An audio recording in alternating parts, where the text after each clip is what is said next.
मोहतरम हाज़िरीन बुजुर्ग और अजीज दोस्तों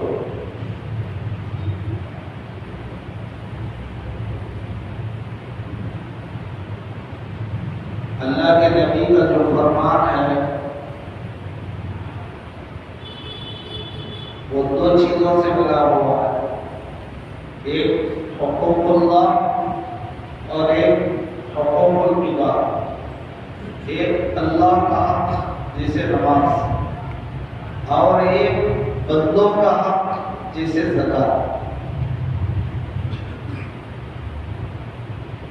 हुजूर जिस तरह ग़ार में छुपकर अल्लाह का हक अदा करते थे इसी तरह लाचार मजबूर बेवाओं गरीबों का ज़कात के जरिए से ताल्लुक करते थे।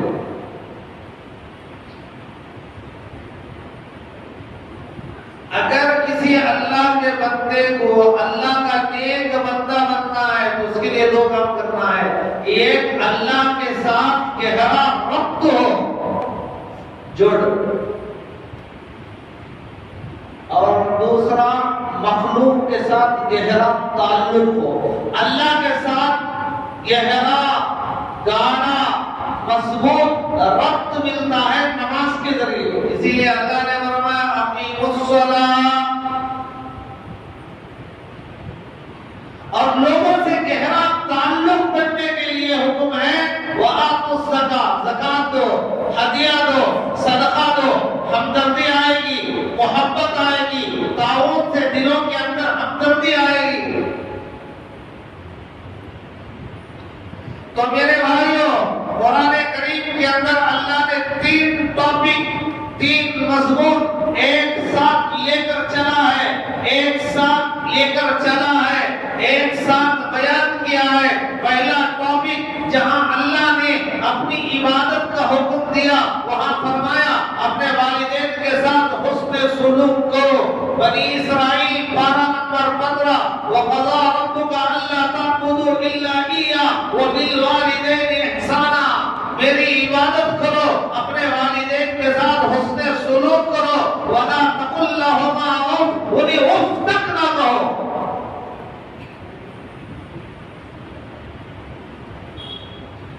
और दूसरा जो टॉपिक है, या अय्युहल्लज़ीना आमनू इन्नल्लज़ीना आमनू व अमिलुस्सालिहात, जन्नत में जाने के लिए, जन्नत में शान के साथ जाने के लिए, जन्नत में एजाज के लिए ईमान के साथ नेक अमाल का होना जरूरी है।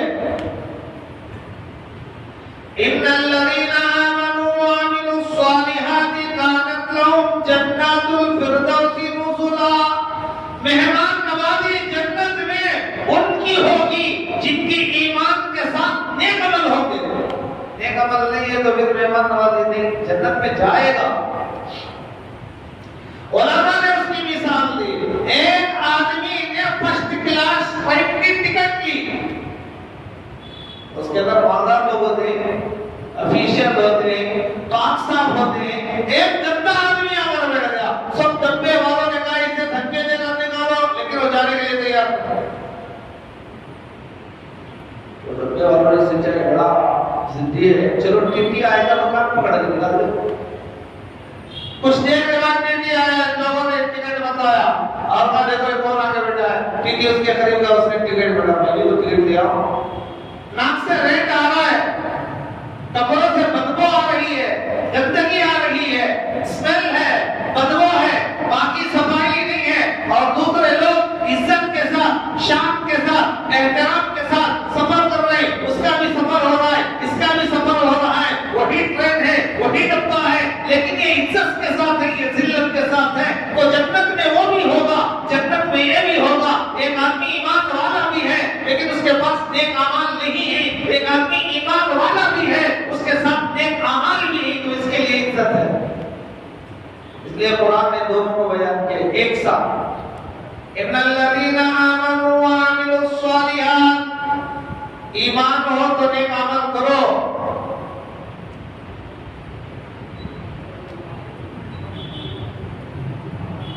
और तीसरा जो टॉपिक है वो अकीमुस्सलाह व आतुस ज़कात, नमाज पढ़ो, ज़कात दो। ये 3 टॉपिक को कुरान एक साथ बयान करता है, अलग नहीं करता। सलात के माने नमाज, ज़कात के माने ज़कात, जो उर्दू में भी इस्तेमाल होता है, माल की ज़कात देना। कुरान करीम में ये दोनों लफ्ज़ एक साथ 25 मरतबा आए, 25 मरतबा। अकीमुस्सलाह व आतुस ज़कात, अकीमुस्सलाह व आतुस ज़कात, अकीमुस्सलाह व आतुस ज़कात। क्या मालूम हो रहा है? मालूम ये हो रहा है जिस तरह नमाज की अहमियत है, उसी तरह ज़कात की भी अहमियत है। नमाज की कितनी अहमियत है? अल्लाह के रसूल ने फरमाया मेरे आंखों की ठंडक नमाज में है। नमाज पढ़ेगा तो उम्मती नबी की आंखों को ठंडक पहुंचाएगा।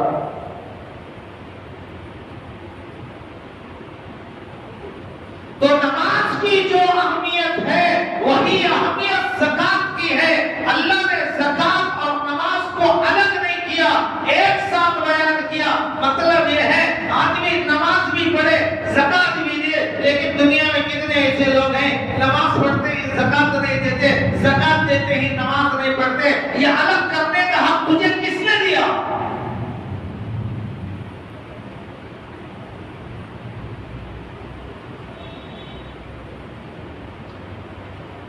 तो मेरे भाइयों, ये जो ज़कात का जो टॉपिक है ना, समझो, इसे समझो, सिर्फ बोझ ना समझो ज़कात को। ये माल में बढ़ोतरी का जरिया है। जो ज़कात देगा अल्लाह उसके माल को ज़ाया नहीं करेगा। चोर उसके माल को कभी हाथ नहीं डाल सकता। उसका माल चोरों की गिरफ्त से बाहर, डाकुओं के गिरफ्त से बाहर, जिन्नात के कब्जे से बाहर, जादूगरों के जादूगरी से बाहर, जो ज़कात अदा करेगा उसका माल अल्लाह की हिफाजत में होगा और अल्लाह से कोई छीन नहीं सकता।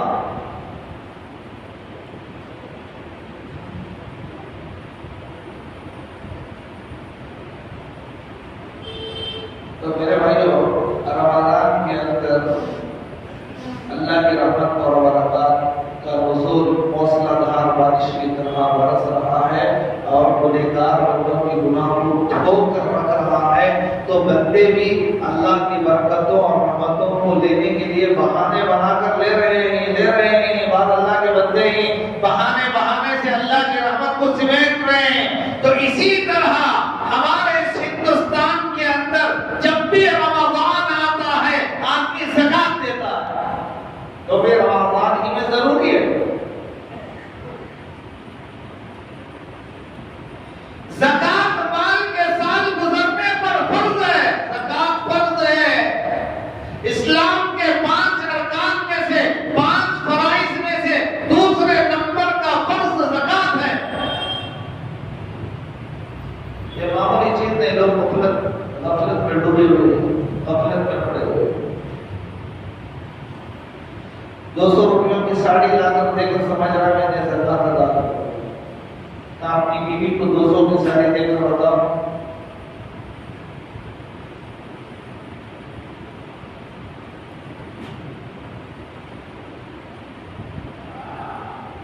रमजान में ज़कात दे रहा है। क्यों में दे रहा है? रमजान में कहेगा सवाब ज्यादा मिलेगा। बेशक मिलेगा, नहीं मिलेगा? मिलेगा। कैसे मिलेगा? अल्लाह के रसूल ने फरमाया, जो रमजान में एक नफ्ल पढ़ेगा सवाब फर्ज का मिलेगा। जो एक फर्ज अदा करेगा उसे 70 फर्जों का सवाब दिया जाएगा। अब ज़कात ये नफिल नहीं है, ये ज़कात फर्ज है। एक ज़कात अदा करने वाला 70 फर्जों का सवाब पा रहा है। अब 70 फर्जों का सवाब कितना होगा? अल्लाह बेहतर जाने कितना होगा। इतना तो मालूम है, सवाब में सबसे ज्यादा अफजल फर्जों का सवाब है।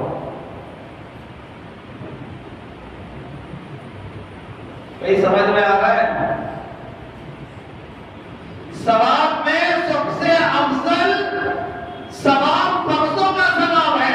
ज़कात फर्ज है, ज़कात दे रहा है, फर्जों का सवाब मिल रहा है।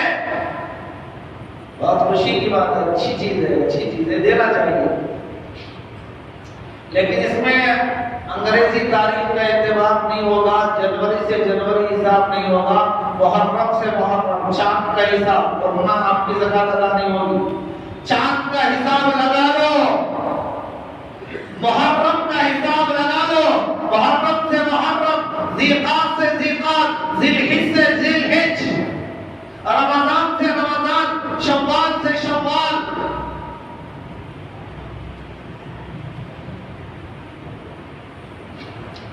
तो ज़कात के माने आते ही तहारत, पाकी।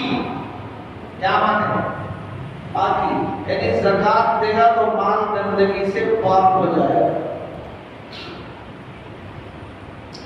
ज़कात के माने पाकी, ज़कात के माने बढ़ोतरी, ज़कात के माने बरकत। ज़कात तो माल पाक भी होगा, माल बढ़ेगा, माल में बरकत भी आएगी। आएगी नहीं आएगी? आएगी। जो अल्लाह के लिए देगा अल्लाह उसे खाली नहीं करेगा। तो अल्लाह हुक्म दे रहा है कि नमाज कायम करो,